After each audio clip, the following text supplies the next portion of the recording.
हर हर महादेव दोस्तों, अगर आप भी इस साल बनारस जाने का सोच रहे हैं तो मैं इस वीडियो में आपको सबसे सस्ता और अच्छा तरीका बताऊंगी। साथ साथ आपको वहाँ की जगह भी बताऊंगी जहाँ आपको दर्शन के लिए जाना चाहिए और उन सभी जगहों को आसान तरीके से कैसे कवर किया जाए, ट्रांसपोर्टेशन का खर्चा कम से कम लगे, यह सब जानकारी आज की इस वीडियो में मैं आपको बताऊंगी। तो आइए बिना किसी देरी के वीडियो स्टार्ट करते हैं। बनारस, जिसे वाराणसी और काशी के नाम से भी जाना जाता है, अपनी धार्मिकता, प्राचीनता और खान पान के लिए जाना जाता है। शिव जी के 12 ज्योतिर्लिंगों में से एक ज्योतिर्लिंग बनारस में ही है, जिन्हें काशी विश्वनाथ कहते हैं। पूरी दुनिया में बनारस की गंगा आरती और यहाँ के घाट फेमस है। यहाँ पर भारत के साथ साथ दुनिया के कोने कोने से विदेशी भी दर्शन के लिए आते हैं। आइए हम जानते हैं कि बनारस कैसे पहुँचा जाए।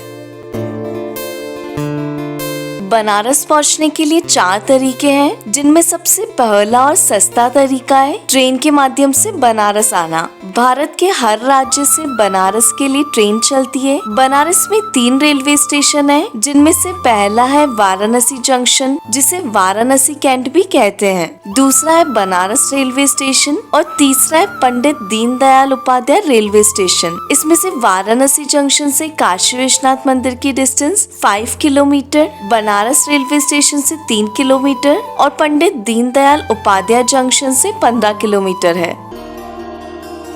बनारस पहुंचने का दूसरा तरीका है बस। आप बस के माध्यम से भी बनारस आ सकते हैं। आपको सभी प्रमुख शहरों से बनारस के लिए डायरेक्ट बस मिल जाएगी। बनारस का थर्ड तरीका है बाय फ्लाइट। आप फ्लाइट के माध्यम से भी बनारस पहुंच सकते हैं। बनारस में लाल बहादुर शास्त्री इंटरनेशनल एयरपोर्ट भी है, जहां पर आप फ्लाइट के माध्यम से भी आ सकते हैं। और लास्ट तरीका है प्राइवेट व्हीकल। आप अपनी प्राइवेट गाड़ी से भी बनारस आ सकते हैं। बनारस में पार्किंग की सुविधा उपलब्ध रहती है। क्योंकि हम इस वीडियो में कम बजट की बात कर रहे हैं, तो हम यहाँ तक ट्रेन से ही पहुँचने की बात करेंगे। वाराणसी रेलवे स्टेशन पहुँचने के बाद वहाँ से ऑटो या फिर ई रिक्शा से आप आ जाइए गडोलिया चौक। ऑटो का किराया 30 रुपए प्रति व्यक्ति लेते हैं। इसके बाद आप गडोलिया चौक के पास ही आप स्टे कर लें, जहाँ पर आपको धर्मशाला 800 तक और होटल 1000 से 1200 रुपए तक मिल जाएंगे। और अगर आप और भी सस्ते में यहाँ रुकना चाहते हैं तो गडोलिया चौक से थोड़ा आगे आपको हॉस्टल भी मिल जाएंगे, जहाँ पर आपको 300 से 500 में बेड मिल जाएगा। अगर आपको अच्छी धर्मशाला स्टे के लिए चाहिए तो आप हमारी बनारस में स्टे ऑप्शन की वीडियो देख सकते हैं, जहाँ आपको काफी अच्छी धर्मशाला के बारे में बताया गया है। स्टे के बाद अपना सामान रखकर आप आ जाएं दशाश्वमेध घाट की तरफ, जो कि गडोलिया चौक से 200 मीटर की दूरी पर है। या गंगा जी में स्नान करके आप आ जाएं काशी विश्वनाथ जी के दर्शन करने के लिए। काशी विश्वनाथ के मंदिर में प्रवेश के लिए 4 गेट बनाए गए हैं। इनमें से गेट नंबर 1, जो कि घाट की तरफ है, वहाँ पर काफी बड़ी लाइन होती है भक्तों की। और गेट नंबर 4 पर कम भीड़ रहती है और दर्शन जल्दी हो जाते हैं। मंदिर के अंदर मोबाइल अलाउड नहीं है, लेकिन कॉरिडोर के अंदर ही आपको फोन रखने के लिए लॉकर रूम मिल जाते हैं। ये फ्री ऑफ कॉस्ट होता है। काशी विश्वनाथ जी के दर्शन के बाद आप वहाँ से आ जाएं काशी के कोतवाल श्री काल भैरव जी के मंदिर।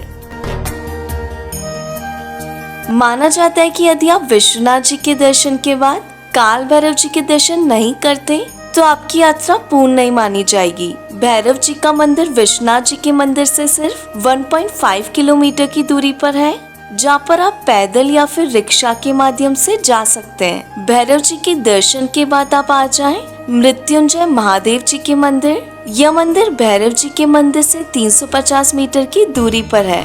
यहाँ पर आप महादेव जी के दर्शन के साथ साथ धन्वंतरी कूप के भी दर्शन कर सकते हैं। इस कूप के जल में 8 घाट का जल मिलाया गया है।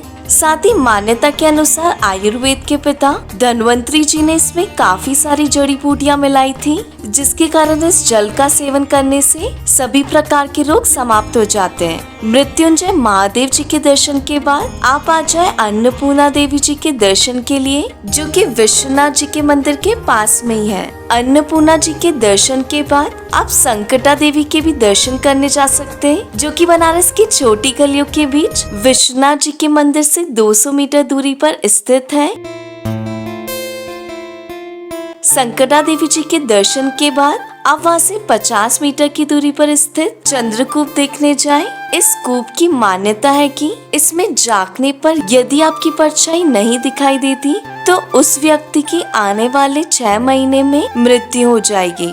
अभी तक आपको जितने भी मंदिर बताए हैं तो सब दर्शन करने में आपको ट्रांसपोर्टेशन का खर्चा नहीं लगेगा, क्योंकि सभी मंदिर वॉकिंग डिस्टेंस पर है। चंद्रकूप के दर्शन के बाद आप घाट पर आ जाएं और पैदल ही घाट पर घूमें।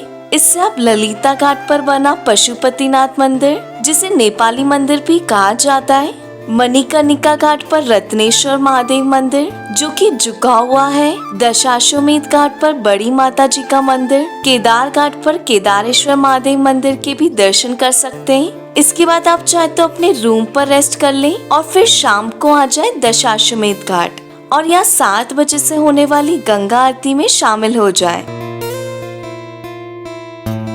आरती के बाद आप रात में घाट घूम सकते हैं, क्योंकि रात की लाइट में घाट काफी ज्यादा सुंदर लगते हैं। फिर आप बनारस में भोजन करके अपने रूम में सोने के लिए चले जाएं। नेक्स्ट डे सुबह जल्दी उठकर आप पहुंच जाएं अस्सी घाट और वहाँ की 5 बजे वाली गंगा आरती में शामिल हो जाएं। ई रिक्शा आपको गडोलिया चौक से अस्सी घाट तक का 20 रुपए सवारी लेता है। इसके बाद आप ई रिक्शा से आ जाए संकट मोचन हनुमान मंदिर। यहाँ तक रिक्शा वाले आपसे 20 से 30 रुपए सवारी लेते हैं। यह वही मंदिर है जहाँ तुलसीदास जी को हनुमान जी ने साक्षात दर्शन दिए थे। या दर्शन करने के बाद आप त्रिदेव मंदिर, तुलसी मानस मंदिर और दुर्गा देवी मंदिर में भी दर्शन करने जाएं। ये सभी मंदिर आसपास ही हैं। इसके बाद आप सारनाथ भी जा सकते हैं, जहाँ गौतम बुद्ध जी ने पहली बार धम्म का ज्ञान दिया था। यहाँ पर आपको स्तूप और गौतम बुद्ध जी की प्रतिमा देखने को मिलेगी। इसके बाद आप चाहे तो वापस घाट पर आकर नाव द्वारा सभी घाटों को देख सकते हैं। नाव से आप 100 रुपए में शेयरिंग और 2000 रुपए में प्राइवेट नाव ले सकते हैं। इस तरह दोस्तों आप बनारस आराम से एक रात का स्टे करके घूम सकते हैं। अब बात करते कि इसमें आपका बजट कितना लगेगा। तो बनारस में एक दिन का होटल का किराया 1200 रुपए, खाने पीने का खर्चा 500 रुपए, ट्रांसपोर्टेशन का खर्चा 300 रुपए। इस तरह आप बनारस 2 दिन के लिए 3500 रुपए प्लस ट्रेन का खर्चा में आराम से घूम सकते हैं। और अगर आप होटल में न रुक के हॉस्टल या डोरमेट्री में रुकते हैं तो आपका बजट होगा 2000 रुपए प्लस ट्रेन का खर्चा। तो दोस्तों ये था कि अगर आप बनारस जा रहे हैं तो आप 2 दिन में बनारस कैसे घूम सकते हैं और आपका टोटल बजट कितना आएगा। तो दोस्तों अगर आपको वीडियो अच्छी लगे तो प्लीज इस वीडियो को लाइक जरूर करें और अगर अभी तक आपने अपने चैनल ऋषि द डॉग को सब्सक्राइब नहीं किया है तो जल्दी से सब्सक्राइब कर लीजिए। और अगर आपके कोई भी डाउट या क्वेश्चन है तो आप कमेंट में हमसे पूछ सकते हैं। मिलते हैं आपसे नेक्स्ट वीडियो में। हर हर महादेव दोस्तों।